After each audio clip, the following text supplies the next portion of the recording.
My name's Sophia. I'm from Oak Park, which is like right outside Chicago off the Green Line. I'm 19. I was in school and I left school and moved out here with a bunch of my friends, also not going to school and kind of doing our own art things. So I say it's not really a collective, it's just a house that we live in. I started working on jewelry in high school, like it was kind of just a hobby. And you know, I was just wearing it for me, and then people were like, hey, like where'd you get that? Like, and I was like, oh, I made it. And then I used to sell on Depop, and like it kind of just took off from there. I mean, really, I've only had my website for less than a year. It'll be a year in January. And it pretty much in the last year, everything's just come together. So it's all. Keep going. No, I was just gonna say it was all like kind of very quick in its succession. So. Was there any like particular moment last year that really like put you on the map for everybody, or was it all just gradual growth? I would say gradual. And then, I mean, I guess like hitting 10K on Instagram was kind of like, cause you know, that's when you get like the K instead of like the full number. And I think people were just kind of like, oh shit, like this is for real. Just not like a little thing that she's doing. At least that's definitely how it was for my parents, so. This next question I got for you, have you always had a love for jewelry and the arts? And if so, where'd that stem from? Definitely. I mean, I've always been a creative kid. I was talking to my aunt actually, who she like makes jewelry as a hobby, and I talk to her a lot about like what I do now, and she's like, you gotta show me how you did this and blah blah blah. But she'll always bring up like, I remember when you did this when you were a kid, and I always thought it was so cool. But I've always just been really crafty, and I think I really gravitated towards jewelry, especially like in middle school and high school, because I struggled a lot with my weight, and at that time there wasn't as many like clothing options as there are now for plus size people. And jewelry was just something like it fits everybody, like it's one size fits all, and I think it's very inclusive in that way, especially like everybody can wear it. You don't have to have like, I mean, you have to have your ears pierced, I guess, but that's, you know, it's very accessible in that way, and I like that. You were talking about your aunt and how she made jewelry as well.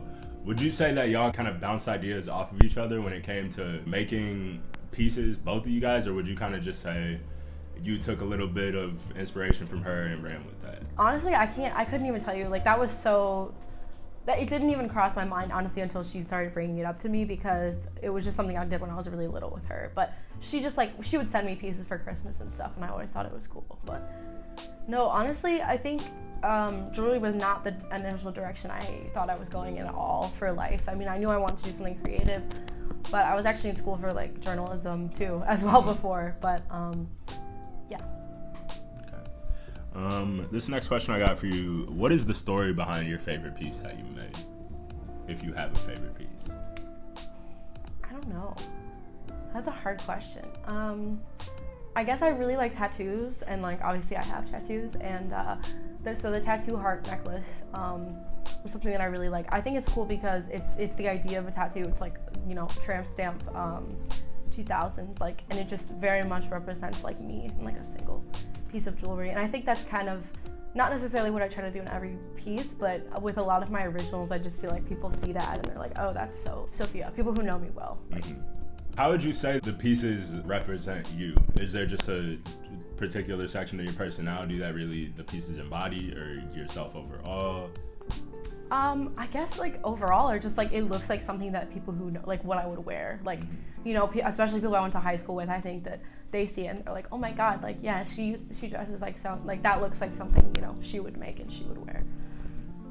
And I think that's cool. I've had people come up to me and be like, oh, I knew it was yours, like automatically when I saw it. And I was like, see, that's so cool. Like. And when people came up to you and said, oh, I knew this was yours, how'd that make you feel? Like special. I was just like, oh, that's awesome. I always say like, if I could make art and have people wear it for free, like I would. Like if I, you know, I didn't have to put money into it, and like who wouldn't want that? Like it's just cool, and like it makes you feel proud, and so it's just so validating, I guess I would say. But. And would you say that validation is something that keeps you going? Oh, definitely. And just the fact that like people want to spend money on things that like I designed, like that's just crazy. Like I don't know. I know it's not that crazy, but like to me, I'm just like, that's so cool. Where do you hope to take Heaven Sent in the future? Honestly, right now I'm like kind of winging it, but I mean, obviously I have really big plans with like how I do charity week and stuff. Like the reason why I was in school for journalism is because I'm very like social injustice is something I really care about, and socialism in general, and the redistribution of resources and wealth. And that's something I really want to continue with Heaven Sent, and hopefully do on a larger scale. I would really love to have an organization that would pay educators and people with the correct experience and knowledge to teach communities what it would look like to live in a world without police. And I think that there's a lot of people, especially the older generation, like I know my parents for sure, like the typical white liberals, they're kind of like, they just have never lived in a world like that, and they don't know how to envision it or what it would look like, and they're like, no one has taught them anything except call the police. So I think going into communities and actually teaching people like harm prevention, stuff like that, is like a small scale way to just have an impact on communities. And then continuing that wealth redistribution and mutual aid and stuff like that. I mean, I definitely need a more concrete plan, but I don't even have a super concrete business plan. But then like on the business and like jewelry and design end of it, I definitely want to start doing clothes. I actually got a sewing machine that just came in today. But I have beanies coming out really soon, and like some other stuff that I'm working on, so I'm excited for that. I'm definitely excited for these clothes too, because if it's anything like your jewelry, I feel like it's going to be like unique and it's completely on way. A lot of people kind of course, a lot of people kind of bite off of like what's popping as far as like jewelry and pieces like that, but you've really just created your own lane, and seeing that come to life in clothing that's definitely going to be something crazy. Thanks, Mark. Of course, for real. I appreciate it. No, for real, of course. Would you say Chicago's art scene has had a big impact on your jewelry designs? I think definitely. I think just living around other creatives and like seeing so many other creatives, it really just makes you want to do better and like put stuff out there that's cool. And like it's almost just like, oh my god, like everyone around me is so good at what they're doing and so cool. Like I really want to put my best face out there and like my best work, and it's just such an honor. Like I'll just meet people every day and I'm like, oh my god, like you made that, like that's crazy. And I feel like that's so unique to Chicago, and there's so many people doing like a bunch of different things too. Like it's people just dabble in all kinds of art, and I feel like especially, I don't know, like I just love that there's such a community that like fosters that, like try this, and if it doesn't work out then like whatever. And I think it's really built on like, it's just genuine in a way that like I haven't seen when I've been in, I was in New York for school and stuff like that. It's like people really fuck with people. Sorry, I don't know if I can say No, you can. People really fuck with people on the basis of like their art, and it's not like, well, this person has this for me to gain, and there's definitely some of that, and that's everywhere. But I've noticed like it's just cool, like how people will, like they don't care if somebody has 100 followers. Like if they like your art, they're gonna ask you to do a gallery or ask you to be at a pop-up, and I think that's really cool. And like that's something that I when we're doing events and stuff too, like how we've done it at our house and like how we're gonna do in the future with Gay House, like that's just what I want to be on. And I think that's as real as it gets, man. Like Okay. This next question I got for you, what challenges have you faced as a woman running a business? This is a loaded question, but I think just like being taken seriously by a lot of my male peers is very difficult sometimes. I think it's a lot of the time like it's just kind of like just passive ignorance, I guess, but it'll just be like we're literally talking about something that I like directly have experience in, and like I'm not gonna be consulted or like I'm not gonna be asked, and it's kind of like I just feel like I'm on the back burner compared to a lot of guys. And I feel like if there was a guy who was in my situation with my company, with my brand or whatever going on, that I would just be treated differently. And I think that there's just a lack of respect, I think, from a lot of people.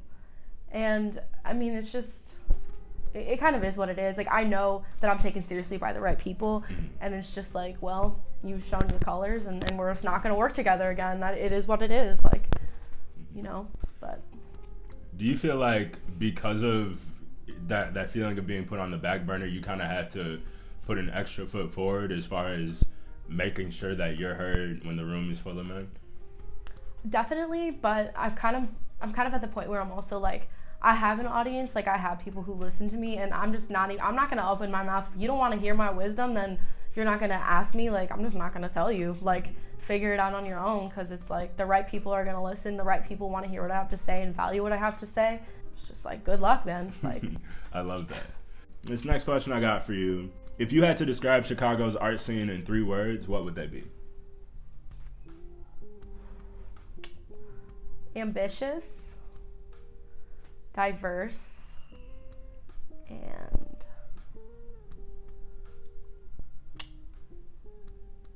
special. Why special? I just think it's like its own little pocket. I especially think that because there's just such a, like, honestly, people say this all the time. They're like, oh, well, Chicago's so cool. And I'm like, yeah, it's literally because so many people of color live here. That's why it's cooler than other cities, like, you know. And yeah, I just think that the culture here is just, has fostered some amazing things. And I don't think anybody who lives here and like who has lived here can say that they haven't been influenced by the scene here and like the people they meet and everything like that. Even if you just come for, you know, a little moment.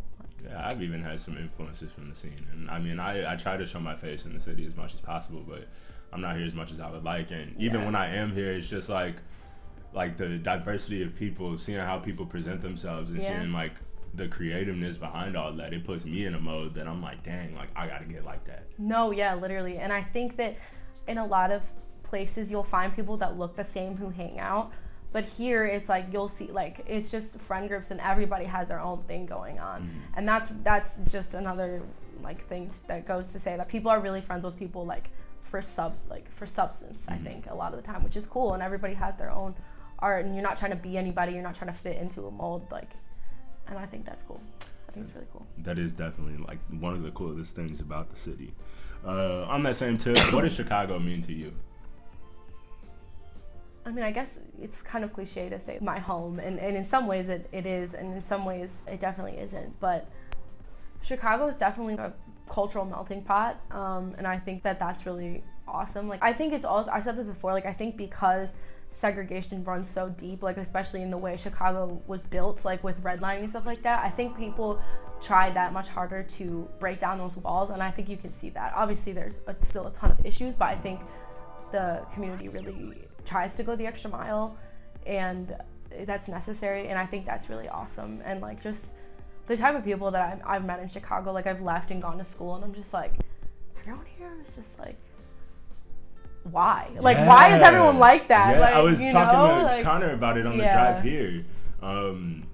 For me, I'm down in Bloomington Normal right now, so it's very like the opposite of here. Yeah. Like everyone is kind of just like in their own cliques and just sees the world through one lens. Yeah, 100%. And I think that I've never seen like different perspectives and different identities like welcomed in such a way here. Like in terms of like race and like gender identity and just everything. Like it's so, and not even in a way that's like, because I know people are going, oh, it's like, oh, and like SJW. It's like, no, everyone here is just literally that way, and they're also cooler than you. Like, it's just, it's not even, like, it's just when you foster that kind of environment for people to be themselves, they're going to be their best selves and their coolest selves. And it's just real. Like, Chicago is real. It's pretty much as real as it's going to get, like, you know. This next question I got for you, what resources do you think the city needs the most? Definitely, like, youth centers that, with extensive resources, I think, that would include like, you know, after school care. There really needs to be, it's hard to say because when there's so many smaller organizations like that do things, it's hard to make it all cohesive. But at the same time, like, I feel like it's so hard to get like funding for a really big thing, and then trying to get everybody on the same page is so hard. So really there needs to be one person or one organization that would, you know, kind of be implementing the things that Chicago really needs. I think ideally is the best way. But in terms of like smaller stuff, I mean, obviously, I don't even know if I can get started on the topic of police just for the sake of the interview. It's so gonna be short. But yeah, just definitely different things need to be done in terms of where money is going, especially like the resources being taken out of education and being given to the cops is just. There's like, just no words for it at this point. Like, it's like... Honestly, like, the inflation of CPD's budget just in the past summer alone, like, that's some shit that'll make your blood boil, for with real. The advertising, especially, because they are that's literally propaganda. Like, they're giving them money to create propaganda, which is... Yeah. Like, I don't know if you've been seeing those signs that are like, police wear this to go home to this, like the vests, and I'm like, we're gonna be seeing so much more stuff like that, and it's just. And it's like it's so easy to see through if you have even like the slightest idea of what's actually going on. Like, it's just also, I think about it just for kids, like just growing up and around that kind of stuff. I just think it like can have really negative effects on your mental, especially. Well, I mean, whatever race you're coming from, but for white kids, it's gonna reinforce the idea that cops are your friends, and for people of color, it's like it's kind of like a slap in the face, honestly. That, yeah, exactly. Like it's just having that reinforced in your face all the time is having that white supremacy essentially reinforced in your face all the time. I can't imagine that it does anything except harm. It definitely is not good at all. Trust me. This next question I got for you: what advice would you give to anybody trying to do what you do? At some point, you have to stop listening to what people say to you. Because my parents were like, please don't do this. And it's like, if you know you have something and you know you can do something and you believe in yourself, that belief will take you further than you think. Like, and I understand, like, apprehension, especially if you're like, I don't know if I can do this financially, Like, I was in school and I wasn't making enough to survive on, like, when I left. And I was back at my parents, but now, like, in less than a year, I'm living, I got roommates, but, I'm doing it and, like, on my own. And, like, there's something to be said about that. And I think believing in yourself and pushing yourself, like, I know it sounds stupid, but it and having that drive, like, it's hard. And, like, I've been through a lot of shit in my life, and, like, if I had been at other points, I don't think I would have been able to get to the point I'm at right now and put so much work into it. But if you have that and you have a dream and you believe in it, like, as long as it's reasonable, like somewhat reasonable, like, and you can you're within your range of, like, achieving it, just go for it and don't listen to anybody who's telling you otherwise. Like, your parents are gonna have shit to say because they're like, you want to leave school and do what? Like, you don't want to have a degree, like, you want to do art. Especially my parents, like, they grew up and they worked hard and they went to school, and that's just, like, something that was instilled in me. So I think me leaving was a huge slap in the face to them, and I'm sure that's what other situations other people are in when they're trying to do something like this. A lot of the time people end up leaving school to start art, and that's what I've seen. Like, I was just talking to my tattoo artist about this the other day. He didn't even know he wanted to do tattoos, and now he's, like, one of the best tattoo artists, like, I have tattoos from. Like, and it's just, you just have to make the conscious decision to be like, I'm gonna do this, and I know I can do it, and do it at the end of the day. You gotta have that belief in yourself, because other people are just gonna disappoint you. So if you can fall back on yourself and trust in yourself, then you're golden.